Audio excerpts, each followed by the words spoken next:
above the list. She said, where you wanna go?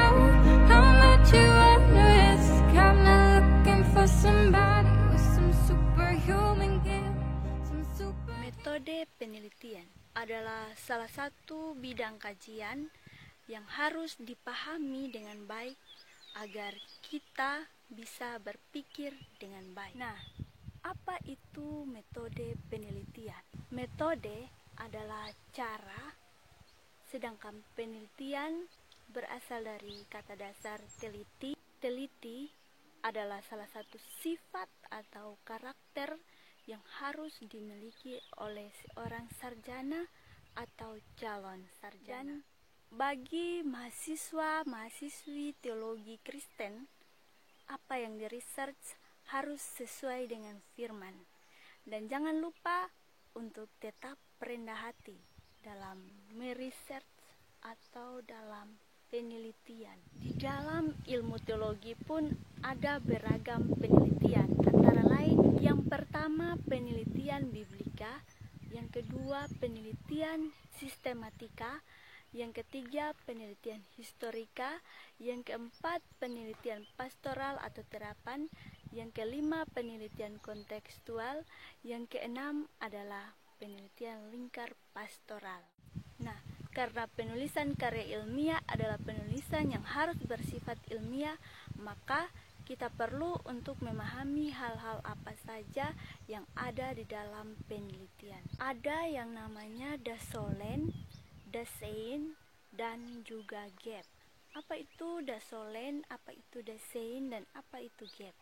Dasolen adalah teori, dasein adalah fakta atau kenyataan, dan yang berikut adalah gap.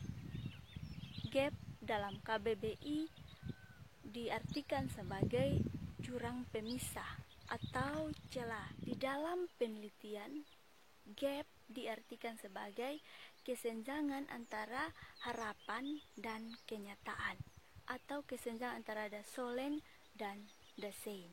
Kesenjangan antara hasil penelitian yang satu dengan hasil penelitian yang lain.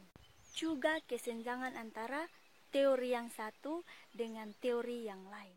Nah, bagi pemula atau yang baru mengenal penelitian, wajib untuk mengetahui dan memahami hal apa saja yang ada di dalam dasolen dan dasein. Di dalam dasolen terdapat paradigma, teori, hukum, dalil, model, dan juga variabel atau konsep. Sedangkan dasein yang ada realitas juga fakta.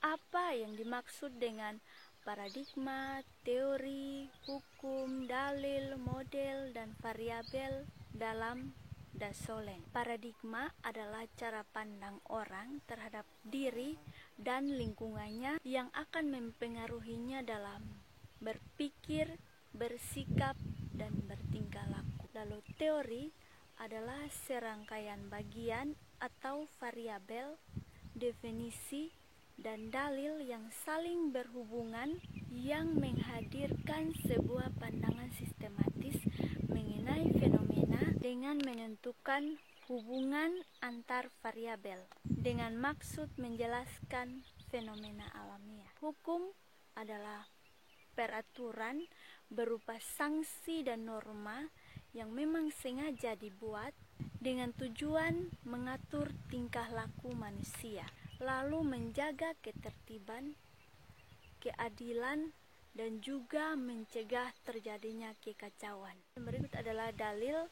Dalil adalah suatu hal yang menunjukkan pada apa yang dicari, yang berupa alasan, keterangan, dan pendapat yang merujuk pada pengertian, hukum, dan hal-hal yang berkaitan dengan apa yang dicari. Lalu model.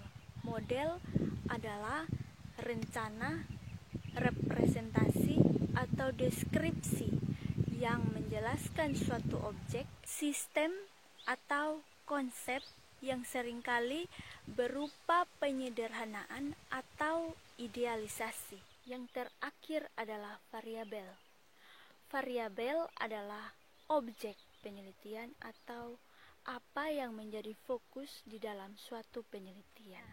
Sekarang lanjut ke hal apa yang harus pertama-tama kita perhatikan di dalam melakukan penelitian. Yang pertama, kita harus menentukan isu atau topik terlebih dahulu, dan bukan judul yang harus ditentukan terlebih dahulu. Isu adalah kabar angin atau desas-desus atau kabar yang tidak jelas asal-usulnya dan tidak terjamin kebenarannya, yang akan menjadi patokan masalah yang dikedepankan untuk ditanggapi dan sebagainya. Topik atau isu yang digunakan harus menarik perhatian umum.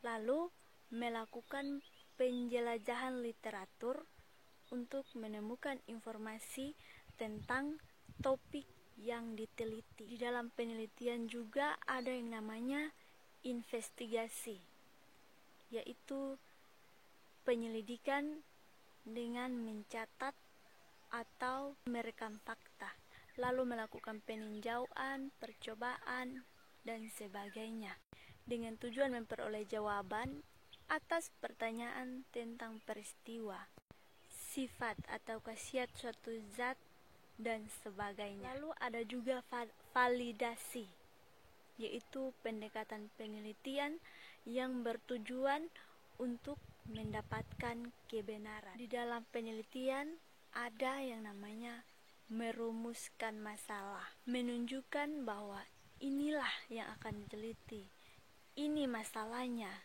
dan membutuhkan usaha mendeskripsikan, menjelaskan keseluruhan masalah tersebut melalui serangkaian aktivitas penelitian. Yang berikut adalah menyiapkan pertanyaan penelitian. Dari rumusan masalah atau topik dibuat beberapa pertanyaan. Tujuan pertanyaan adalah mencari data untuk digunakan mendeskripsikan dan menjelaskan rumusan masalah. Nah, tujuan dari penelitian adalah singkatnya adalah dengan maksud untuk memperoleh jawaban dari pertanyaan penelitian. Lalu harus ada batasan masalah, batasan tempat, batasan fokus, dan batasan waktu.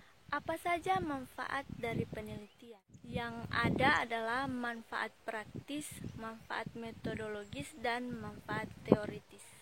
Berikut adalah tahap-tahap penelitian yang harus dilalui oleh seorang peneliti. Yang pertama, what atau apa yang diteliti.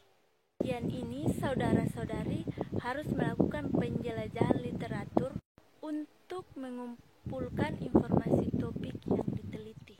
Yang berikut adalah why, mengapa, lalu how, bagaimana, dan kemudian adalah hasil atau result. Di bagian ini terdapat temuan penelitian. Lalu ada bagian pembahasan. Di dalamnya ada kajian teologi dan refleksi bagi mahasiswa teologi. Dan untuk seorang calon sarjana, di bagian ini 2 langkah terakhir adalah ujian dan di akhirnya adalah wisuda. Share your toys or communicate. I guess I'm just a play date to you.